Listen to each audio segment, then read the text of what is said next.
Creio que nos últimos anos as principais mudanças que ocorreram na nossa sociedade, no mundo ocidental e particularmente aqui em Portugal, têm que ver com o envelhecimento progressivo da população. Temos-nos dado conta de que há o número de nascimentos é muito menor do que existia antes e morre menos gente, portanto morre-se mais tarde. A esperança de vida é maior e a sociedade portuguesa está a tornar-se uma das sociedades mais envelhecidas da Europa. O número de nascimentos, de facto, é muito baixo e nós, em 40 anos, baixamos o que outras sociedades baixaram muito lentamente. Portanto, há aqui uma situação muito nova relativamente ao envelhecimento da população. Por outro lado, esse envelhecimento não tem sido acompanhado de políticas públicas que lhe pudessem fazer face. Portanto, temos tido alguma dificuldade em enfrentar esse problema no momento em que ele surge e da maneira mais articulada, mais conveniente. Mas essa é a grande questão. E não tendo crianças e jovens, como é que a sociedade, no futuro, como é que esta cultura que tem 800 anos, com uma identidade própria, como é que nós a vamos fazer prosseguir no futuro? Esse é um problema importante. Por outro lado, também é o do rejuvenescimento da sociedade. Como é que este problema se resolve? Simultaneamente, o que é isto de termos uma terceira idade e uma quarta idade tão numerosa na nossa sociedade? Como é que resolvemos isto? Como é que enfrentamos? Eu lembro-me, por exemplo, que quando se fez o diagnóstico social do Porto, uma das coisas que um dos jornais mais emblemáticos da cidade titulava em caixa alta era que o Porto tem um problema muito grave porque tem muitos idosos. Ora, eu acho que desde logo a questão de termos muitos idosos é uma grande oportunidade para a sociedade, é um grande bem, uma grande riqueza. Temos é que ser capazes de tirar partido disso e pensar o mundo de outra maneira, pensar a sociedade de outra maneira. Os idosos não são um problema da sociedade, são um bem que a sociedade, uma riqueza imensa que a sociedade tem e ela tem que se reestruturar. Bom, mas esse é um grande desafio também de hoje.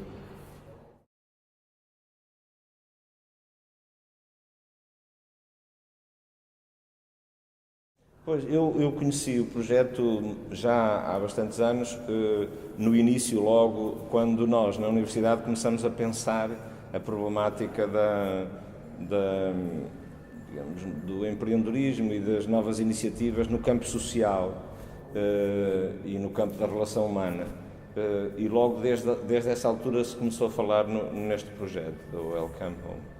E pareceu-nos desde o princípio que era uma ideia muito, por um lado, bastante original, trazer isso para o nosso contexto e desenvolver isso numa sociedade e num momento que, além de ter as características que nós dissemos há bocado,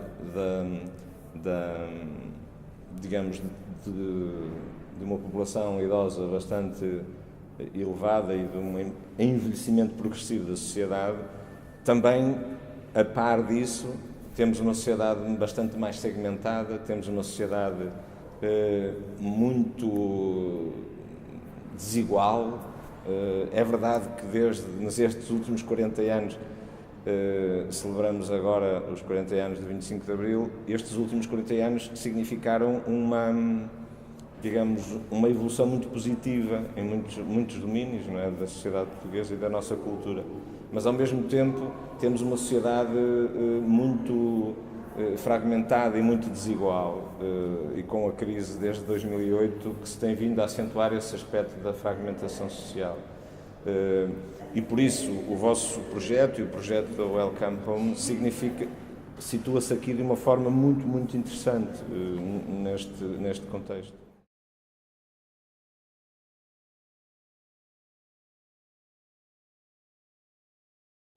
Eu acho que o projeto é muito pertinente neste contexto de desigualdade, de fragmentação e até de alguma violência que se instala, não é? Nós sentimos essa violência no dia-a-dia, as desigualdades são muitas, há muita gente nas margens, as periferias começam a ser muito turbulentas e violentas, porque começam a ser demasiada gente em situações desesperantes E isso começa a ser um turbilhão que se vai alimentando. E o Porto, muita gente não percebe isso, mas o Porto é das cidades europeias que tem maior concentração de bairros sociais. 23, 24% das pessoas vivem ou em bairros ou em ilhas, e isso pode ser um fator que no momento de alguma coesão social vai se tornando convivial. Pode haver momentos em que isso se torna explosivo, porque quer queiramos, quer não, é uma sociedade dividida. O Porto é uma sociedade que, ao criar os bairros sociais, guetiza claramente a pobreza. E isso hoje guetiza a riqueza com os condomínios fechados. E isto pode criar uma sociedade muito onde a relação não exista, onde não existe a convivialidade, o espaço público diminui, está a diminuir cada vez mais e, portanto, nós podemos ter aqui situações muito difíceis no relacionamento, no espaço público, na ocupação da praça, não é? E não existir, a certa altura, deixa de existir praça, deixa de existir o espaço de convívio, espaço de relação, de encontro, não é? E o Porto precisa muito disso, e por isso o Welcome Home significa isso também, é criar essa praça, criar essa oportunidade de encontro e de relação, e sem relação, sem bens relacionais não há economia que sobreviva, não é?